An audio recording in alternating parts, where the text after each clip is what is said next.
அருமையான கர்த்தருடைய பிள்ளைகள, இன்றைக்கு நீதிமொழிகள் புஸ்தகம் 10ஆம் அதிகாரத்தை வாசிக்க போகிறோம்.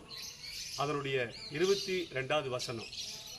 கர்த்தரின் ஆசீர்வாதமே ஐஸ்வரியத்தை தரும், அதனோடு வேதனையை கூட்டார் என்று சொல்லப்பட்டிருக்கிறது. இந்த அருமையான காலை வேளையில் ஆண்டவருடைய ஆசீர்வாதம் உங்கள் வாழ்க்கையில் ஏராளமான ஐஸ்வர்யங்களை கொடுக்கும் என்று பார்க்கிறோம். அதில் முதலாவது கர்த்தருக்கு பயப்பட வேண்டும் என்று சொல்லப்பட்டிருக்கிறது.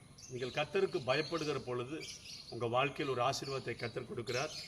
ரெண்டாவது, நீதிமொழிகள் 10:29 கர்த்தருடைய வழிகளிலே நடக்க வேண்டும் என்று சொல்லப்பட்டிருக்கிறது. மூணாவது காரியங்கள் நீதிமொழிகள் 10:31 நீதிமானுடைய வாய் ஞானத்தை வெளிப்படுத்தும் என்று சொல்லப்பட்டிருக்கிறது. தேவனுடைய பிள்ளைகளை கர்த்தருடைய வாக்குத்தத்தங்களை பேசும் பொழுது, ஆண்டவரை துதித்து பாடி ஆராதிக்கும் பொழுதும், நீங்கள் தேவனுக்கு பயந்து நடக்கும் பொழுதும், கர்த்தருடைய வழியில் நடக்கும் பொழுதும் உங்களுக்கு ஆசீர்வாதத்தை கொடுப்பார். அதில் வேதனை இருக்காது. இன்றைக்கி ஒப்பு கொடுப்பீங்களா?